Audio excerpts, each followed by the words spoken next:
while billions in additional aid are on the way towards Ukraine, the Russians seemingly have now achieved their operational goal in the southeast of the front line. Vuhledar has fallen, at least that's what I see as of right now. We'll talk about this, its implication, and what else has happened along the front line in this situation report about the war in Ukraine.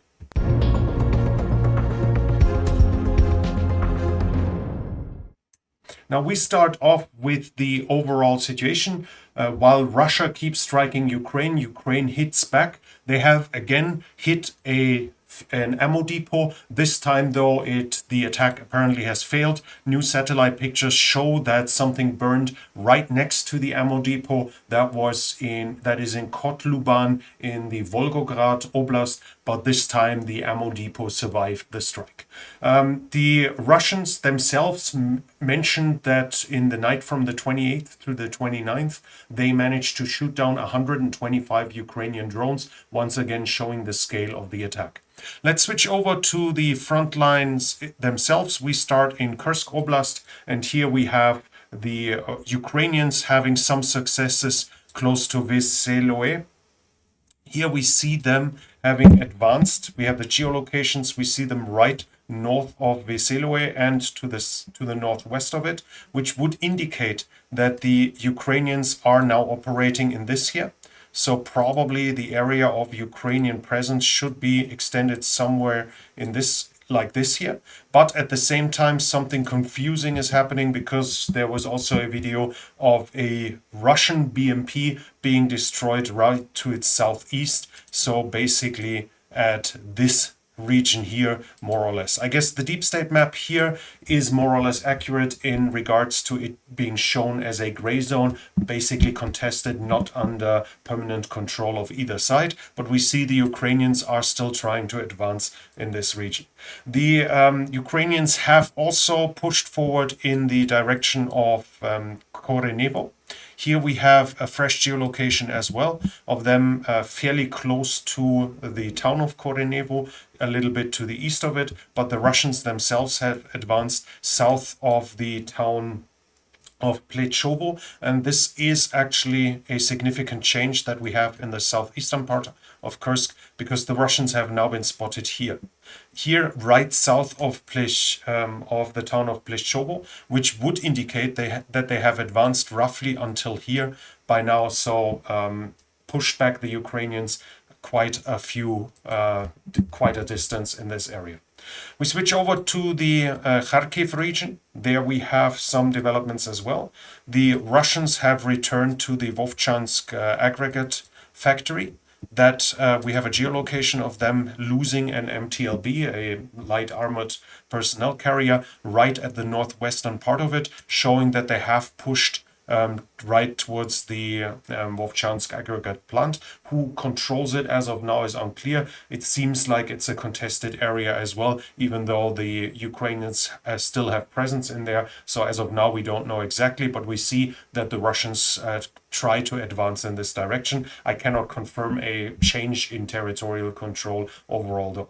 But we have news from the front line here, and Army Inform, which is a Ukrainian outlet about their military. Here they say the Russians have now started building tunnels in Vovchansk to connect basements and to allow movement inside of the town without being spotted and while being safe. We had the Russians digging tunnels in the past already. Several times they managed tactical surprises by digging tunnels up to several kilometers in length. We see that they apparently, according to Ukrainian reports, have started this in Vovchansk now as well. Let's switch over to the Eastern Front, and here we have a report that the Russians did a sizable mechanized attack west of the town of Pischane. They tried to break through to the Oskil here between the towns of Kolyavivka and in the northern part here of Kolysinivka. They tried to push through this area with 50 armored fighting vehicles and MBTs.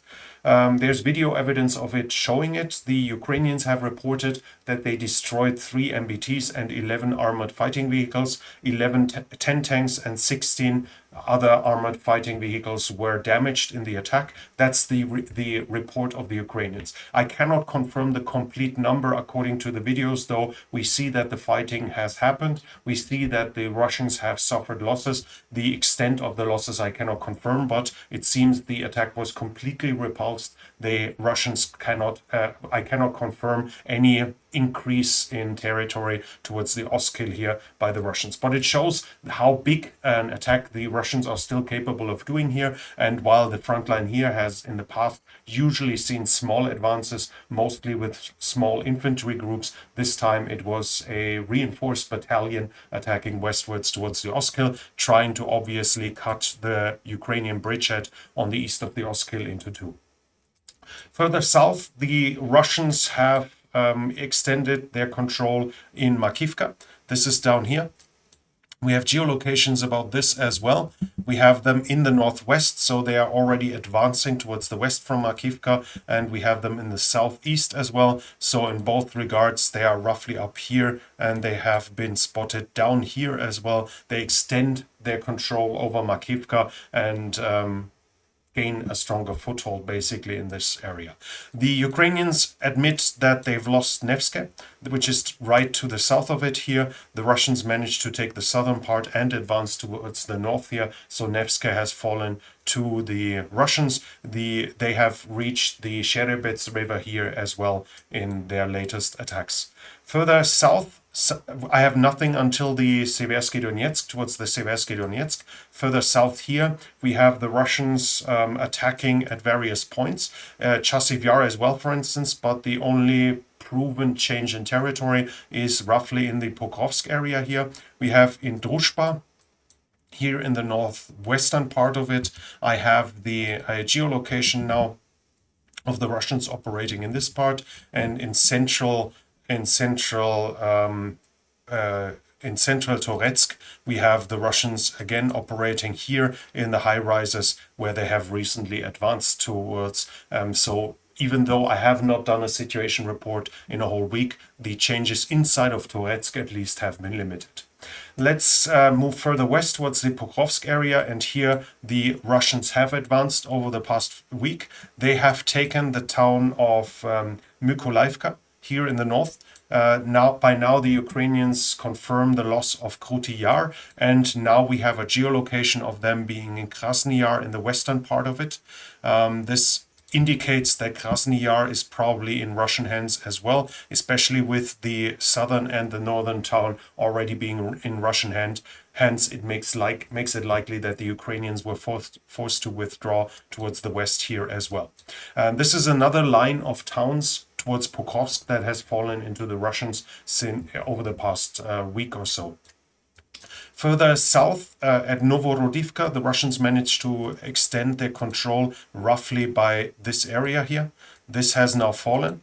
This allowed them to advance north of Selidove as well. We have a geolocation here, which shows them a little bit further than we see on the deep state map here. So they are pushing towards this here, bypassing Selidove in the north, while in the south they're advancing along the railroad here and bypassing it in the south as well, as we can see. They are putting pressure, so the Russians are here now and here now, turning the town of Selidove into a pocket and clearly aiming for another turning maneuver, which they have achieved in this direction quite a number of times lately. The same is happening a little bit further south here. Here the Russians have reached the town of Tsukurune, I think is it pronounced. I'm sorry if I butchered that once again. They have bypassed it in the south and in the north, and they have entered the town itself. I'm not sure how strong the Ukrainian presence still is in it, how many Ukrainian soldiers are still inside of the town. There seems to still be some Ukrainian presence, but it's being pressured from the north, the south, and from the east as well. So the time of the Ukrainian presence inside of it is probably numbered as well. The Russians have also had further successes in the south, and that's probably the most significant one. First, they managed to advance closer towards the towns here west of Konstantinivka. We have a geolocation here of them being right south of Katerinivka. They're already up here in this region. But the biggest change is obviously Vuhledar. Now the deep state map already shows us that the Russians have reached the next mine after the mine number 3 west of Vodiane, thus threatening the lines of communication towards Vuhledar even more. But the Russians have also captured the western part of Vuhledar and have advanced in the eastern part, and fresh geolocations show Russian presence in most parts of the most southern parts of Vuhledar. It's still unclear roughly by now. There could still be Ukrainian presence roughly in this area here, whereas the rest is solidly under Russian control as of now. Even if this is the truth, even if Vuhledar has not completely fallen yet, it's probably within the next 48 hours that the Ukrainians will have withdrawn here. That's basically their last chance, otherwise they will be lost here. So I would guess that if we are not at a point where we can 100% confirm the loss of Vuhledar as of now, and the geolocations I have seen seem to indicate that Vuhledar is already lost, then it's more a matter of hours than a matter of days regarding the current positions of the Russians inside of Vuhledar. Further west, I have no change in territory, so we go to the overall situation. Here we have Mashowitz, a former colonel of the Ukrainian Armed Forces, who is being quoted here quite a lot. He now recently estimated the Russians having 40 to 41,000 soldiers in Kursk, plus another 6,000 on the way. We see the Russian troops increasing there all the time. That's why they show some successes. While the Russians managed to advance, they also, and that I forgot to mention this, they also recently, within the last week, roughly captured this area here as well. They pushed the Ukrainians further back a little bit here as well. Then Russia has changed is talking again about nuclear weapons. You probably have already heard about it. Russia is now threatening other nations with nuclear weapons, even if they are being attacked by a non-nuclear state that is being supported by a nuclear state. It's basically the same game again. Putin wants to threaten the West and hopes that this will achieve less military aid for Ukraine. So far, he has clearly been successful to a certain degree by this, but the accusation what the Western aid might force the conditions that would allow the Russians to use nuclear weapons have already been crossed a couple of times. If the new adjustments, the new announcements of doctrines are somewhat close to what is the current announcements are close to what has already happened. So this is once again mostly threatening something that is unlikely to happen. We talked about it in the past. Russia using nuclear weapons inside of Ukraine would be an international disaster for Russia itself, towards the domestic audience and towards the international audience and the global south as well. So the likelihood of it using it is fairly small. This is mostly a mind game, which has been fairly successful in regards to Jake Sullivan in the US and the German Chancellor, for instance, to just mention two of them. Then Ukraine is saying they are afraid that Russia might attack the other nuclear power plants. 3 nuclear power plants in Ukraine are still unoccupied. The 4th one is the Zaporizhzhia nuclear power plant that is here in the south. 3 others are not occupied, and Russia so far has refrained from attacking them, while they have basically attacked almost every other power plant inside of Russia and inside of Ukraine. And here the Russians are, according to the Ukrainians, are about to attack those nuclear power plants as well. At least that's what the Ukrainians said, because they say that the Russians did satellite surveillance of those power plants over the past couple of days. In partisan and sabotage, we have some news as well. The GUR so the Ukrainian military intelligence seems to have done an assassination against the head of the 924th State Center for Unmanned Aviation, Colonel Kolomayetsev. He was killed in the attack in the Oblast of Moscow. So in Moscow, apparently the GOR worked with local partisans to have a Russian officer killed there. We have news about troop generation as well, and here we have first of all, we have the Russians mentioning the Russians increasing their production. Their production of Shahid 136, according to the Ukrainians, the production has now reached 500 a month. This is the equivalent to 6,000 a year. This is what Russia is producing in Tatarstan alone, in addition to the Shahid they're buying from Iran. Then the Russians are announcing they have created a new drone that is currently in testing, the drone Berdish. It is capable of mounting a flamethrower or an automatic grenade launcher and would, if the tests are successful, soon appear on the front lines. Then the Ukrainians report for the first time they shot down a Shahid 136 that was carrying a Starlink satellite dish. This would obviously be a massive change and a massive threat. Communication with those drones was possible and was expected to be possible. In the past, they found some with SIM cards from Ukrainian nets, so the Shahid drones would be able to communicate with the cell phone network inside of Ukraine. This time they would have a satellite uplink that allows for broadband communication. This would allow the Russians to use camera feeds, for instance, from the Shahid drone to update targeting data for other Shahid drones, thus reducing the kill chain. We had, in the past, there were videos, there were feeds showing us some of the drones circling about Ukraine, flying back and forth in circles basically, and this would be an explanation of it. Apparently some of them are being used to identify air defense systems and other targets to then be struck by other drones afterwards.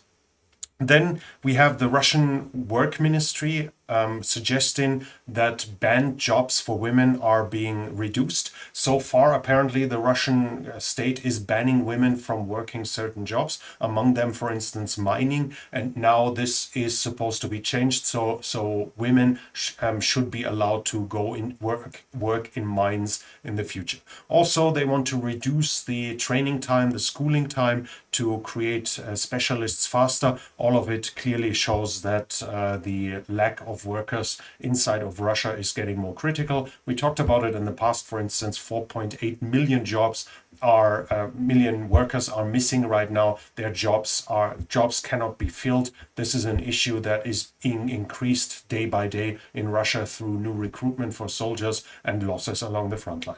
Then an interesting news that was completely new to me. Apparently the Russians are using Discord for coordinating combat operations. Discord, for all of you who don't know it, is mostly used for gaming. It's a platform that can both be used like a forum as well as to have group calls. And apparently it seems like Russians are running around being logged into Discord with their phone and talking to each other while advancing. Another sign that apparently the proliferation, I think is the word, for cell phone, for radios, etc., for communication devices, is still far from perfect in the Russian armed forces. And in the political sphere, we have some news as well. Russia is spending more and more on the military. They are going to spend in 2025 13.2 trillion rubles for the military, which is roughly 140 billion US dollars. In 2024, it was just 10.4 trillion, roughly 110 billion US dollars, so 30 billion additionally. More money is for the military, is being spent for the military now in comparison to education, health, social welfare and domestic security combined. So more for the military than all of this combined. In total, the budget for secret expenses has been increased from 11 trillion to 12.9 trillion, roughly 117 billion US dollars to 136. So those are topics that aren't specially mentioned. Some of it can be for military matters, but not all of it. Also, 25 to 27, Russia wants to spend 6.1 trillion rubles, 65 billion US dollars for technological development. We see a massive investment, though, to advance technology inside of Russia over the next 3 years. Also, they are going to spend 2.4 billion US dollars, obviously converted, for construction of machinery. This was something mentioned in the past, that Russia barely didn't have an industry like this anymore, and their tooling was all coming most from Europe at that time. The Russians are now slowly changing over to the Chinese, and apparently they want to invest in their own domestic production capacity in this regard as well. Also, another 1.8 billion US dollars are being used for radio and microelectronics, so Russia wants to invest there as well. And in international aid, we have some good news for Ukraine. Germany has announced a winter package at the volume of 70 million euros. An additional 400 million euros extra military aid is also coming from Germany. France, the French president, has promised Ukraine training as well as full equipment of a Ukrainian brigade in the near future. The US are sending 375 million US dollars, air-to-ground munitions, so probably JDAMs, HIMARS ammunition, 155, 105 millimeter shells, anti-tank weapons, M117. Those are armored convoy vehicles, something like this. MRAPs, bridge building material, and other stuff is in that as well. The US President Biden also said the rest of the budget of 8 billion will be spent and will be spent for aid for Ukraine until his term comes to an end. And 5.5 billion drawdown, I think that's on top of those 8 billion, but I'm not 100% sure, are going to be used to aid Ukraine and to fill up local demand, so the own stocks as well.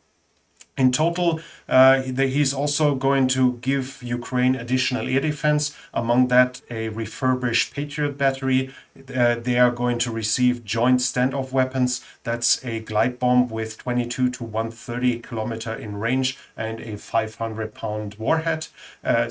More F-16 pilot training is also going to be provided, which would allow an additional 18 Ukrainian pilots being trained on the Western fighter jet. And Denmark is investing in the Ukrainian defense industry. I think Denmark was the first state to invest in Ukraine's defense industry. The Ukrainians said they could produce 3 times as much, but they simply lack the funds to even use their defense industry to the fullest. Denmark is one of the first nations to invest in that, and by now over 500 million euros have already been announced to be used to build up Ukraine's defense industry and produce weapons inside of Ukraine as well. But that was it from me for now. If you enjoyed this situation report, please give it a thumbs up. It really helps with the algorithm. We're going back to normal schedule on Saturday. I'm still traveling, as you might hear from the audio, but on Saturday we're going to be back to normal schedule. But that's it from me for now. If you like this video, as I said, please give it a thumbs up, leave a comment what you think about the current developments, and if you're new here, I would like to invite you to subscribe to the channel and hit the bell icon. This channel is only possible because of the support of viewers like you. If you want to support the channel, you can do so by the means in the description. That's it from me for now. Thank you for watching, and I'll be back.